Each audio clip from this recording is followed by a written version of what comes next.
Alright, we have what is your future partner, wife, husband, spouse doing right now? Um, it's an interesting reading. But, yeah, there's, I think, 3 cards and then some channeled messages, so we'll get to those in a minute. We have the Obsidian, we have the Crystal, and we also have Lapis. So pick whichever one resonates for you, and we will get started with the first one, which is the Obsidian. So, if you need more time, just pause it, think about it, feel it, pick it, okay? So, Obsidian, we have, your first card is going to be the High Priestess. The High Priestess is good judgment of character, following your feelings, secrets revealed, a relationship with wasted potential. Then we have the Hanged Man.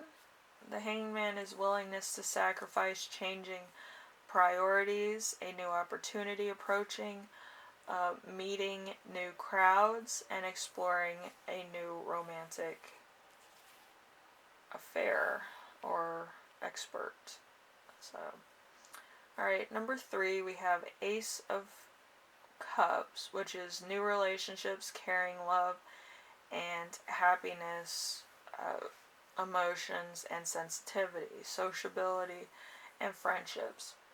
So, your future person has deep secrets requiring deep contemplation.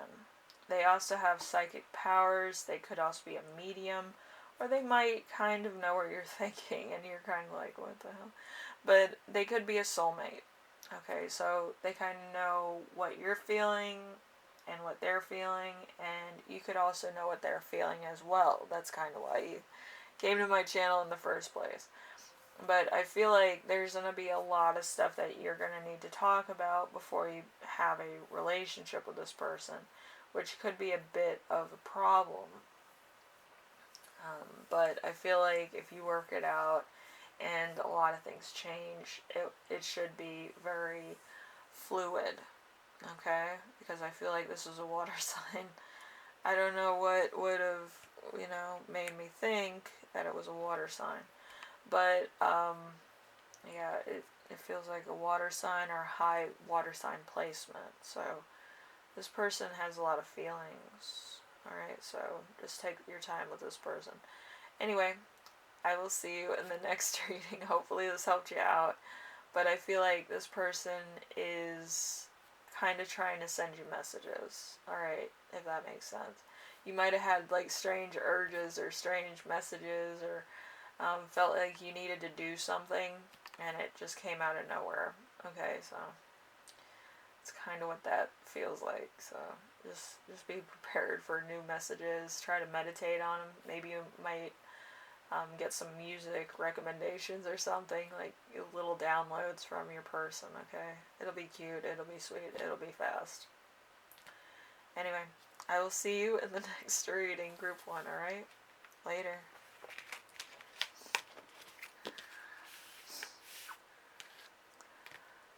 Alright, we have the crystal group. Let's see what your person is doing. You have the first card with the World. So there's permanent relationships, marriage, celebrations, anniversaries, ideal partner, and soulmates. And then we have the King of Pentacles. The King of Pentacles is bossy and sensitive, cold fish, dominant partner, head of the family. So this person might be kind of the only male, female on their side of the family, so it makes them the oldest, the monarch or the patriarch of the family. So,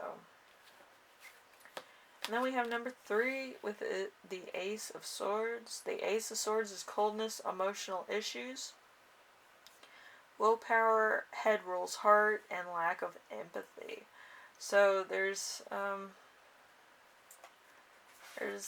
kind of like this, I don't know, it feels like a professor type energy. So your person might be a professor, or might be very smart, or might be teaching people like something that they know very well.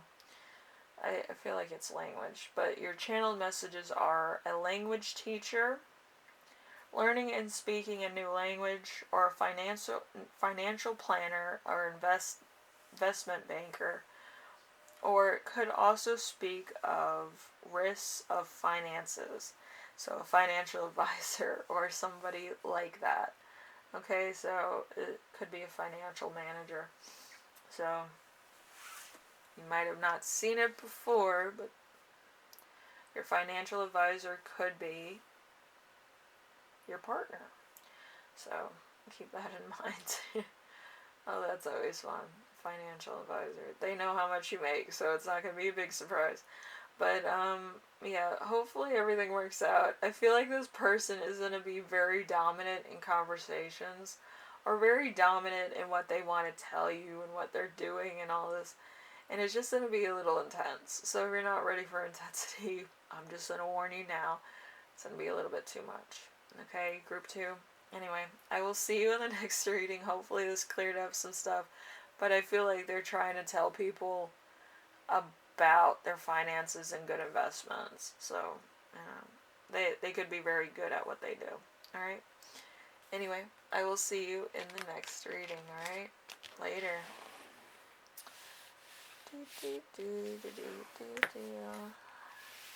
We have a Lapis. Let's see what your person's doing, Lapis. Alright, the first card is going to be the Seven of Swords. The Seven of Swords is dishonesty, cunning, manipulation, cheating, refusal to face facts, opposition. So this person could be cheating on their current partner, or they could kind of be, pathological liars in where they were, what they're doing, and why they came home so late, type of thing. So be prepared for that. Then we have number 2, Two of Cups, partnership, relationships, couples, attraction, bonds, understanding, forgiveness. So there has to be some forgiveness here. It's either going to be on your part or their part, but it's going to be probably an intense relationship where they kind of want to keep a few secrets so that they can surprise you to some degree, but at the same time there could be some bad surprises as well that they try to not have anybody know about because it's an emotional thing with them. Anyway, number 3, we have the Sun. The Sun is new friends, self-confidence, successful relationships, a mentor, a wise friend. So this could be them or you, but they're going to meet you when they need somebody new, okay? So in your channeled messages, we have complete change in every area of this person's life. Beginning of a long-lasting relationship, a new relationship coming in. So this person probably wants something new, probably wants to change their ways. Maybe they've cheated for long enough. Maybe they've hurt themselves in the process. Maybe there's been a lot of back and forth and they lost a lot. Or they've kind of played around. The immaturity and the fighting and stuff has gotten old. Where they don't really see the value in like really surface level relationships. So they're going to move on to you and actually feel more comfortable and try to change their ways of cheating and lying and stuff like that, which could be very hard because if you've done that for a long time, you have to kind of be in like in a situation or in a feeling that you're going to change for the right reasons because the person that you're with is valuable. So it may take a while, but at the same time they have to see the value in you in order to stay, if that makes sense. And then they'll be rehabilitated probably in time. It might not happen all at once, but little things that they do is probably like lines of the cheater, and then they'll eventually change their ways in order to be more committed or listen to what you have to say if you had a bad day or something. And it will constantly be a transition for them, okay? So just be patient. It's not going to be like, oh my gosh, I love you, I'm going to change my ways. It's going to happen gradually, okay? And it's going to be very, you know, very moving of how somebody can go from one extreme to the next, but, you know, try to remain calm or very knowledgeable or very attentive, okay? So, yeah, they'll try to help you out in the best way they can, but they themselves are going through a lot as well. So it's a healing process. It's a very different healing process, but it's the change of habits that they've grown so accustomed to. Like, if you're in a relationship, you're not checking your phone all the time, unless you intend on cheating. But if you're committed to somebody, basically, you could lose your phone tomorrow and you wouldn't give a shit. You know, you're with the person you want to be with. So it's that type of mentality that they need to kind of embrace, and it might take a while. Anyway, group 3, hopefully this helped you out in some way, shape, or form, and I will see you in the next reading, alright? Later.